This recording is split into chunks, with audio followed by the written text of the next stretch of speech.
It was so glorious out in the country. It was summer.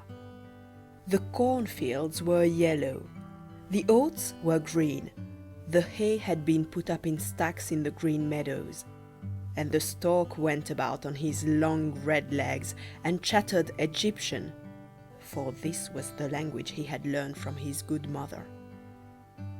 All around the fields and meadows were great forests, and in the midst of these forests lay deep lakes.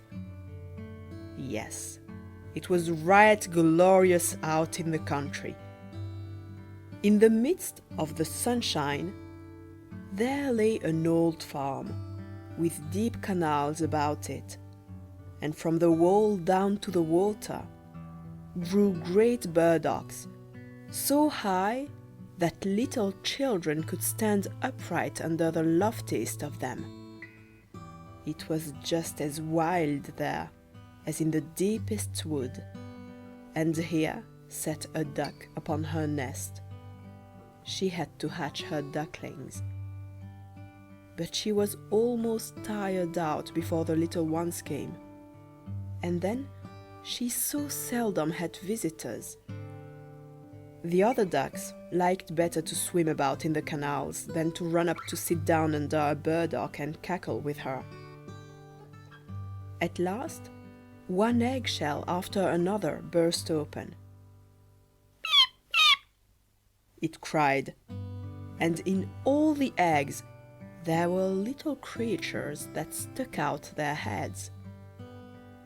"Quack, quack," they said, and they all came quacking out as fast as they could, looking all around them under the green leaves, and the mother let them look as much as they chose, for green is good for the eye.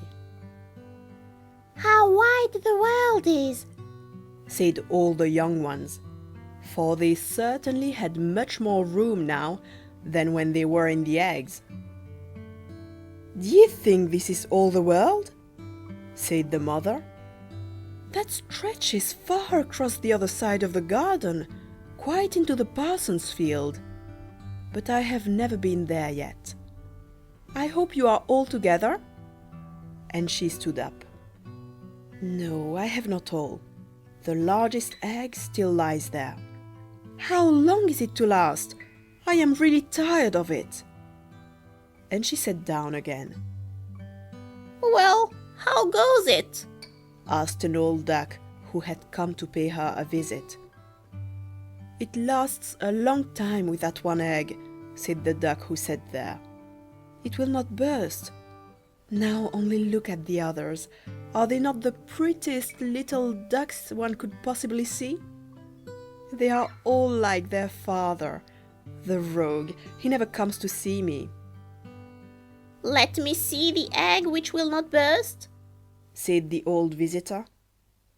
"You may be sure it is a turkey's egg.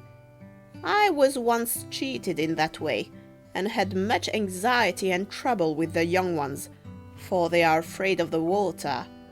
Must I say it to you? I could not get them to venture in.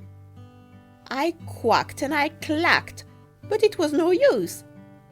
Let me see the egg. Yes, that's a turkey's egg. Let it lie there and teach the other children to swim." "I think I will sit on it a little longer," said the duck. "I've sat so long now that I can sit a few days more."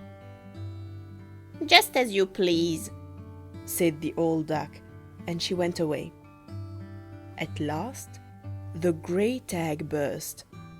"Beep, beep," said the little one, and crept forth. It was very large and very ugly.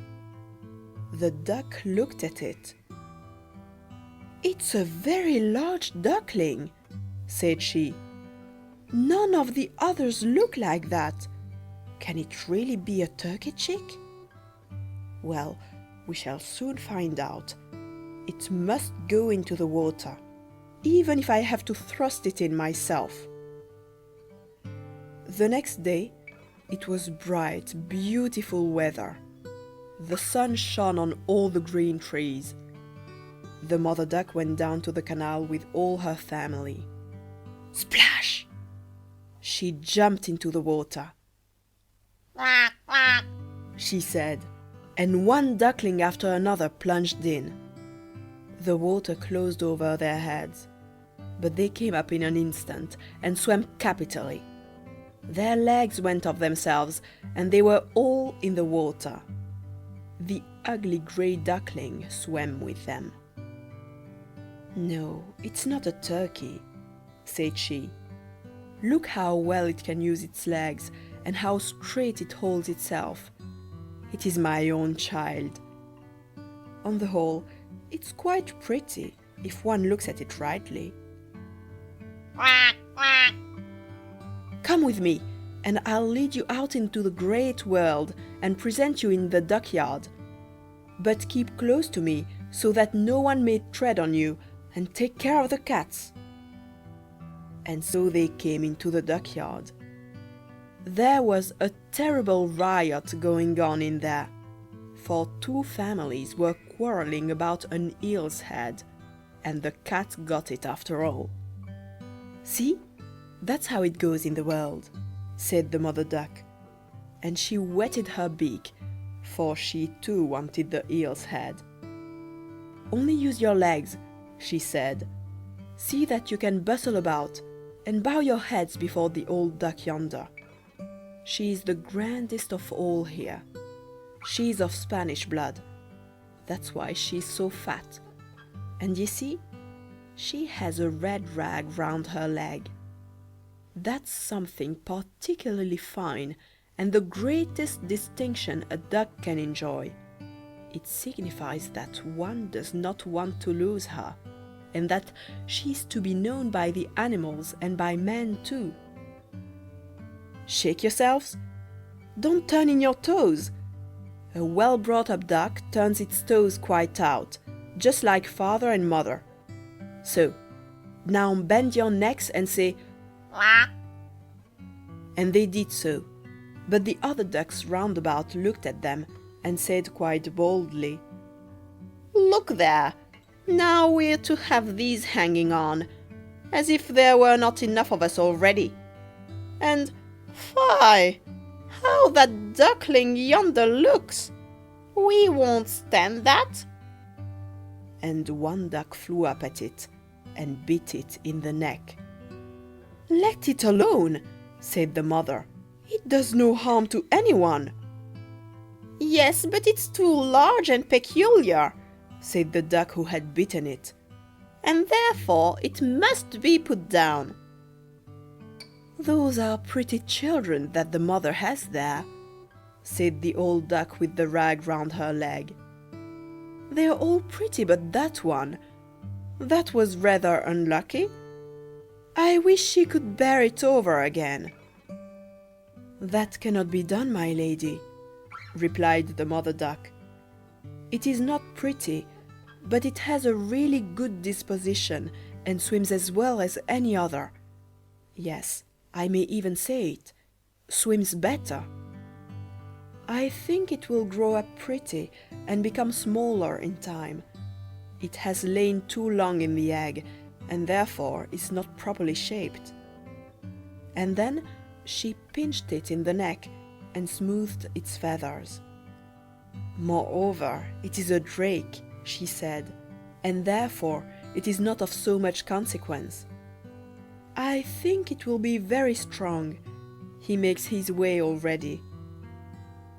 The other ducklings are graceful enough, said the old duck. Make yourself at home, and if you find an eel's head, you may bring it to me. And now they were at home. But the poor duckling which had crept last out of the egg and looked so ugly was bitten and pushed and jeered as much by the ducks as by the chickens. It is too big, they all said. And the turkey cock, who had been born with the spurs and therefore thought himself an emperor, blew himself up like a ship in full sail and bore straight down upon it. Then he gobbled and grew quite red in the face. The poor duckling did not know where it should stand or walk. It was quite melancholy, because it looked ugly, and was the butt of the whole duckyard. So it went on the first day, and afterwards it became worse and worse. The poor duckling was hunted about by everyone. Even its brothers and sisters were quite angry with it and said, "If the cat would only catch you, you ugly creature!"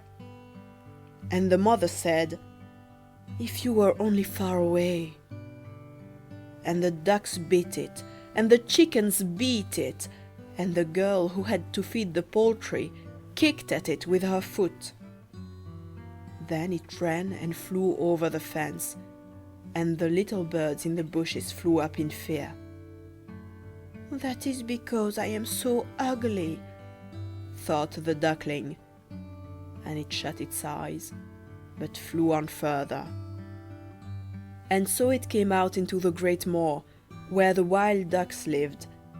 Here it lay the whole night long, and it was weary and downcast. Towards morning, the wild ducks flew up and looked at their new companion. "What sort of a one are you?" they asked, and the duckling turned in every direction and bowed as well as it could. "You are remarkably ugly," said the wild ducks. "but that is nothing to us so long as you do not marry into our family." Poor thing! It certainly did not think of marrying, and only hoped to obtain leave to lie among the reeds and drink some of the swamp water. Thus it lay 2 whole days. Then came thither 2 wild geese, or, properly speaking, 2 wild ganders. It was not long since each had crept out of an egg, and that's why they were so saucy. "Listen, comrade," said one of them. "you're so ugly that I like you. Will you go with us and become a bird of passage? Near here, in another moor, there are a few sweet, lovely wild geese, all unmarried and all able to say 'rap.' You've a chance of making your fortune, ugly as you are." Piff, puff, resounded through the air, and the 2 ganders fell down dead in the swamp, and the water became blood red. Piff, puff, it sounded again, and the whole flock of wild geese rose up from the reeds. And then there was another report. A great hunt was going on. The sportsmen were lying in wait all round the moor, and some were even sitting up in the branches of the trees, which spread far over the reeds. The blue smoke rose up like clouds among the dark trees, and was wafted far away across the water. And the hunting dogs came, splash, splash, into the swamp, and the rushes and the reeds bent down on every side. That was a fright for the poor duckling. It turned its head and put it under its wing. But at that moment a frightful great dog stood close by the duckling. His tongue hung far out of his mouth, and his eyes gleamed horrible and ugly. He thrust out his nose close against the duckling, showed his sharp teeth, and splash, splash, on he went, without seizing it. "Oh, heaven be thanked," sighed the duckling. "I am so ugly that even the dog does not like to bite me." And so it lay quite quiet, while the shots rattled through the reeds and gun after gun was fired. At last, late in the day, all was still. It waited several hours before it looked round, and then hastened away out of the moor as fast as it could. It ran on over field and meadow, There was such a storm raging that it was difficult to get from one place to another. Towards evening, the duck came to a little miserable peasant's hut. This hut was so dilapidated that it did not itself know on which side it should fall, and that's why it remained standing. The storm whistled round the duckling in such a way that the poor creature was obliged to sit down to stand against it. And the wind blew worse and worse.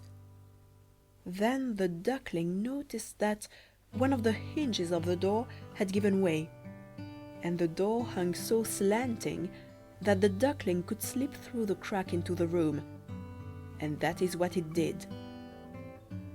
Here lived a woman with her cat and her hen, and the cat, whom she called Sonny, could arch his back and purr. He could even give out sparks. But for that, one had to stroke his fur the wrong way. The hen had quite little short legs, and therefore she was called Chickabiddy Shortshanks. She laid good eggs, and the woman loved her as her own child. In the morning, the strange duckling was at once noticed, and the cat began to purr, and the hen to cluck. "What's this?" said the woman, and looked all round, but she could not see well, and therefore she thought the duckling was a fat duck that had strayed. "This is a rare prize," she said. "Now I shall have duck's eggs. I hope it is not a drake. We must try that." And so the duckling was admitted on trial for 3 weeks. But no eggs came. And the cat was master of the house, and the hen was the lady, and always said, "We and the world," for she thought they were half the world, and by far the better half. The duckling thought one might have a different opinion, but the hen would not allow it. "Can you lay eggs?" she asked. "No." "Then will you hold your tongue?" And the cat said, "Can you curve your back and purr and give out sparks?" "No." "Then you will please have no opinion of your own when sensible folks are speaking." And the duckling sat in a corner and was melancholy. Then the fresh air and the sunshine streamed in, and it was seized with such a strange longing to swim on the water that it could not help telling the hen of it. "What are you thinking of?" cried the hen. "You have nothing to do. That's why you have these fancies. Lay eggs or purr, and they will pass over." "But it is so charming to swim on the water," said the duckling. "So refreshing to let it close above one's head and to dive down to the bottom." "Yes, that must be a mighty pleasure, truly," quoth the hen. "I fancy you must have gone crazy. Ask the cat about it. He's the cleverest animal I know. Ask him if he likes to swim on the water or to dive down. I won't speak about myself. Ask our mistress, the old woman. No one in the world is cleverer than she. Do you think she has any desire to swim and to let the water close above her head?" "You don't understand me," said the duckling. "We don't understand you? Then pray, who is to understand you? You surely don't pretend to be cleverer than the cat and the woman. I won't say anything of myself. Don't be conceited, child, and thank your Maker for all the kindness you have received. Did you not get into a warm room, and have you not fallen into company from which you may learn something? But you are a chatterer, and it is not pleasant to associate with you. You may believe me. I speak for your good. I tell you disagreeable things, and by that one may always know one's true friends. Only take care that you learn to lay eggs or to purr and give out sparks." "I think I will go out into the wide world," said the duckling. "Yes, do go," replied the hen. And so the duckling went away. It swam on the water and dived, but it was slighted by every creature because of its ugliness. Now came the autumn. The leaves in the forest turned yellow and brown. The wind caught them so that they danced about, and up in the air it was very cold. The clouds hung low, heavy with hail and snowflakes, and on the fence stood the raven crying, "Quack, quack," for mere cold. Yes, it was enough to make one feel cold to think of this. The poor little duckling certainly had not a good time.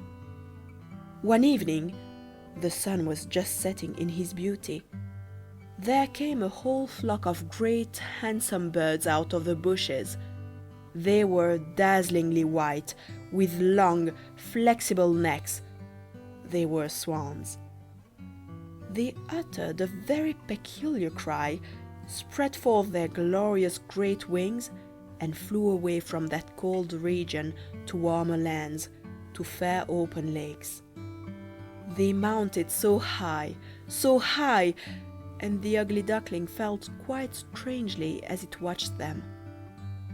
It turned round and round in the water like a wheel, stretched out its neck towards them, and uttered such a strange loud cry as frightened itself. Oh, it could not forget those beautiful, happy birds, and so soon as it could see them no longer, it dived down to the very bottom, and when it came up again, it was quite beside itself. It knew not the name of those birds, and knew not whither they were flying, but it loved them more than it had ever loved anyone. It was not at all envious of them. How could it think of wishing to possess such loveliness as they had? It would have been glad if only the ducks would have endured its company, the poor ugly creature. And the winter grew cold, very cold. The duckling was forced to swim about in the water to prevent the surface from freezing entirely. But every night, the hole in which it swam about became smaller and smaller. It froze so hard that the icy covering crackled again, and the duckling was obliged to use its leg continually to prevent the hole from freezing up. At last, it became exhausted and lay quite still, and thus froze fast into the ice. Early in the morning, a peasant came by, and when he saw what had happened, he took his wooden shoe, broke the ice crust to pieces, and carried the duckling home to his wife. Then it came to itself again. The children wanted to play with it, but the duckling thought they wanted to hurt it, and in its terror fluttered up into the milk pan, so that the milk spurted down into the room. The woman clasped her hands, at which the duckling flew down into the butter tub, and then into the meal barrel and out again. How it looked then! The woman screamed and struck at it with the fire tongs. The children tumbled over one another in their efforts to catch the duckling, and they laughed and they screamed. Well it was that the door stood open, and the poor creature was able to slip out between the shrubs into the newly fallen snow. There it lay quite exhausted. But it would be too melancholy if I were to tell you all the misery and care which the duckling had to endure in the hard winter. It lay out on the moor among the reeds, when the sun began to shine again, and the larks to sing. It was a beautiful spring. Then, all at once, the duckling could flap its wings. They beat the air more strongly than before, and bore it strongly away. And before it well knew how all this happened, It found itself in a great garden, where the elder trees smelled sweet and bent their long green branches down to the canal that wound through the region. Oh, here it was so beautiful, such a gladness of spring, and from the thicket came 3 glorious white swans. They rustled their wings and swam lightly on the water. The duckling knew the splendid creatures and felt oppressed by a peculiar sadness. I will fly away to them, to the royal birds, and they will beat me because I, that am so ugly, dare to come near them. But it is all the same. Better be killed by them than to be pursued by ducks and beaten by fowls and pushed about by the girl who takes care of the poultry yard, and to suffer hunger in the winter. And it flew out into the water and swam towards the beautiful swans. These looked at it and came sailing down upon it with outspread wings. "Kill me," said the poor creature, and bent its head down upon the water, expecting nothing but death. But what was this that it saw in the clear water? It beheld its own image, and lo, it was no longer a clumsy dark grey bird, ugly and hateful to look at, but a swan! It matters nothing if one is born in a duckyard, if one has only lain in a swan's egg. It felt quite glad at all the need and misfortune it had suffered. Now it realized its happiness in all the splendor that surrounded it. And the great swans swam round it and stroked it with their beaks.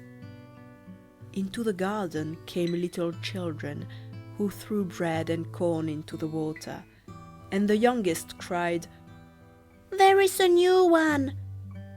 And the other children shouted joyously, "Yes, a new one has arrived!" And they clapped their hands and danced about and ran to their father and mother, and bread and cake were thrown into the water, and they all said, "The new one is the most beautiful of all, so young and handsome." And the old swans bowed their heads before him. Then he felt quite ashamed, and hid his head under his wings, for he did not know what to do. He was so happy, and yet not at all proud. He thought how he had been persecuted and despised, and now he heard them saying that he was the most beautiful of all birds. Even the elder tree bent its branches straight down into the water before him, and the sun shone warm and mild. Then his wings rustled, he lifted his slender neck, and cried rejoicingly from the depths of his heart, "I never dreamt of so much happiness when I was the ugly duckling."